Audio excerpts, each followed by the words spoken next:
Welcome back, guys. It's Dirty Dave. Another episode out here in the shop. It's where all the beauty and all the magic happens. So, first off, RX-7 gone. That's good. Gavin bought the RX-7. So, super stoked about that. Clears up a little bit of room. What it clears up room for, I have no idea. Obviously, the Honda is going to come in here at some point in time. I'm actually really stoked about the Honda. I have this Brainiac picture of how I want it to look. Yeah, so we'll see what happens.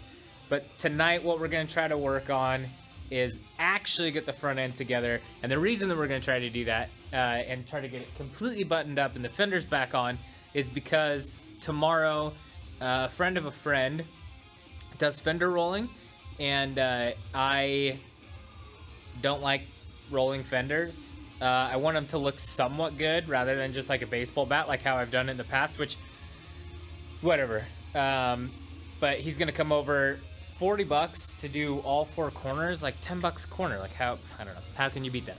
Gonna nail this front end together. Hopefully everything actually goes together the way it should this time.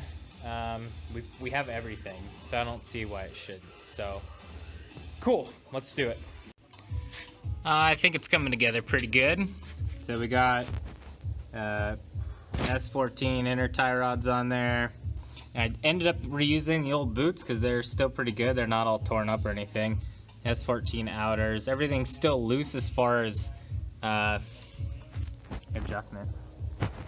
The coilovers are pretty much maxed out for the most part. I can pull a collar off. There's only 2 collars left. I already pulled one. I need to find the torque spec for this, but I think it's like 125-ish. Lower control arms all on there. Got the cool little Zerk fitting on the lower ball joint. Obviously, this is all still loose, like I said, so it can all still be adjusted. It'll get slightly tightened up before an alignment. But I'll stick the rotor and the brake caliper on there just to get it really buttoned up. I think it's turning out pretty good. The only thing that I need to do or like figure out is the rack. I thought that my steering was center, so when I put the knuckle on there and then put the tie rod on there, the tie rod, even with 2 threads engaged on the outer tie rod, wouldn't even come close to touching the knuckle. So maybe my steering isn't centered. So we'll get that figured out. I'm hoping that it's not too bad. So guess we'll see. So we'll keep plugging along, get this whole side buttoned up, which I'm super stoked on. And then we can actually get a wheel and like a fender on here and stuff and see what it looks like. I got the drums. I have brand new S14 5-lug rear rotors. And these used Johnny's, their S14 5-lug front rotors. So, I'm pretty sure I said it before that I need to buy rotors. So I'm just gonna put the brake caliper on just to bolt it up and have it look good, I guess. But at least like the hub and everything is on, so when my buddy comes over to roll the fenders, he can still bolt it up.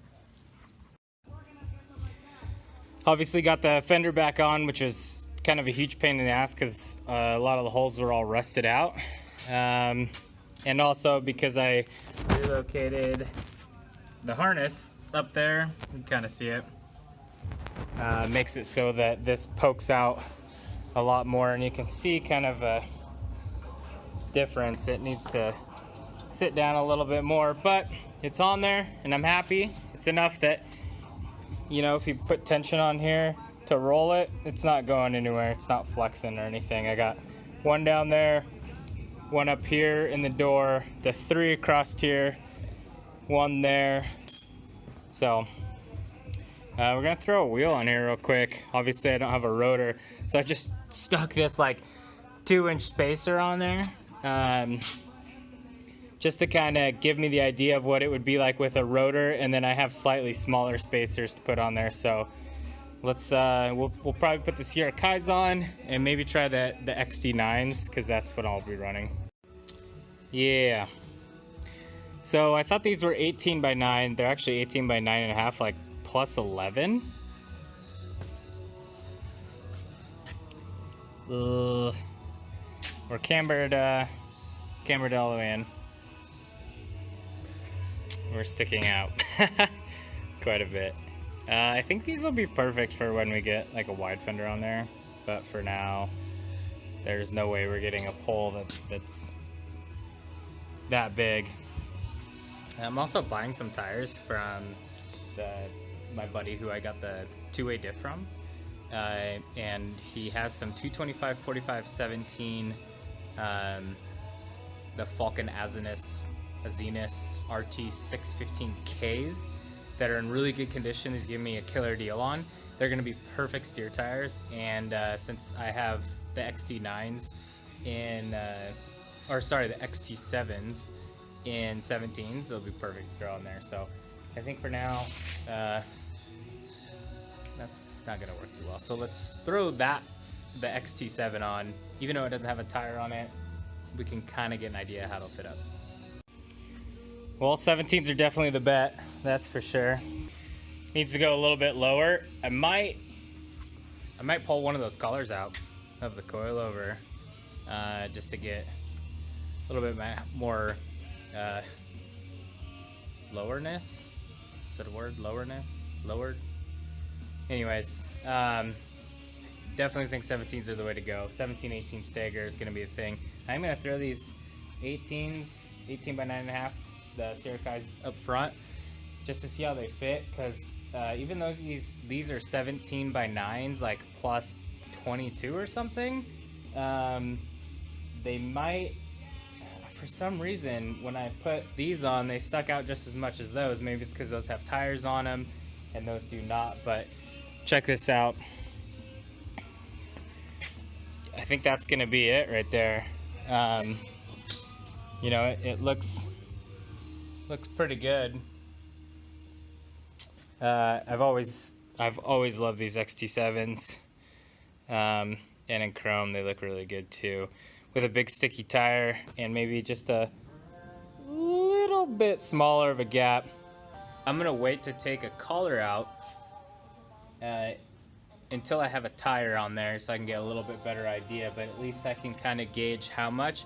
I'm not gonna pull too much on the fender, definitely gonna roll it, maybe the slightest pull. The rear's definitely gonna get a bunch.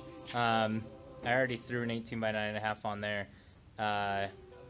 Definitely wish I could go a little bit lower, but I already maxing my coilovers out. I cannot talk tonight. Dirty Dave can't talk. My name's not Dave though, but I'm real dirty. Cool. I think what we need to do is go ahead and do the other side. I really do want to see what kind of angle we're looking at though, so maybe we'll do that while we've got a wheel on there. I also forgot to say that with this wheel, we went with the 1-inch spacers instead of the 2-inch spacers. So I'm gonna throw the Syracuse on real quick with the 1-inch spacers. Maybe it'll look a little better.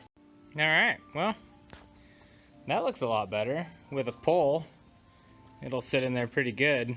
Still needs to maybe pull a collar out. Obviously there's no weight on there with the engine in and everything. Maybe it'll actually sit pretty decent with just a little roll and pull. But I think I'm gonna run 17s up front. 17, 18 is kind of the jam, right? Comment what you think. Which one you think is better? Let's throw the Cerberus on in the rear. Kind of get a little bit better idea. I don't even know why I'm trying. It's kind of asking a lot out of a stock bodied car. It's like perfect for like maybe a 30 mil. I think I'm going to be taking a slight bit more camber out because there's still a little bit of camber in there. It's kind of hard to tell, but I think that with like a kit on it would look pretty fantastic. I don't know, man. I don't know if I like the Cerberus or not. I mean, I'm into them, but maybe it just needs a kit. I'm just gonna try a couple combos just to play around with it. We got plenty of time to mess around. So that's kind of what it sucks, because there's no tires on the XT7, so that makes it hard. I don't know. What do you guys think? It was kind of... my whole goal was run the Cerberus in the rear with like a sport wheel up front.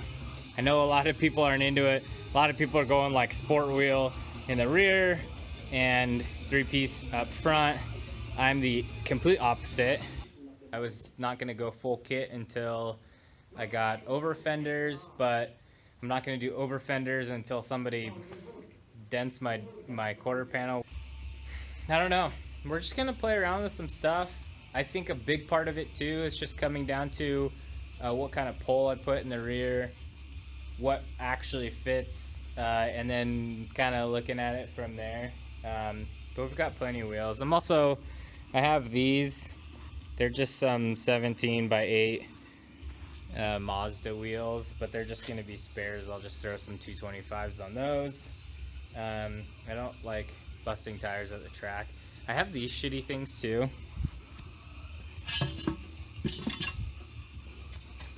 Euroline type ends, I believe, like 18 by 8 plus real bad. The CR is kind of the way to go. 18, 9.5, like plus 15 or something like that. So, all right, enough dicking with wheels. We're gonna do the other side. My phone's freaking out, so I'm gonna try to make this quick. We got almost everything done that we wanted to tonight, not quite. So I'll show you what I got done and what we need to get done tomorrow. Everything's, for the most part, bolted up on this side. Looks like shit because everything's different colors and there's wires hanging everywhere. But everything's good to go. I do need to button up the top hats for the coilovers. But the brake line's hooked up, tie rod, all of the arms and stuff like that are all hooked up. Now here comes the hard part that I need to do for tomorrow. So not only do I need to attach the fender, which I have a couple ideas to make it a little bit easier since this is kind of the chunkier side for the wiring harness. But the hardest part, and I'm hoping you guys can help out, maybe send me some tips or some videos, I need to center the rack. I'll try to see if I can't get a quick video of how much angle we have.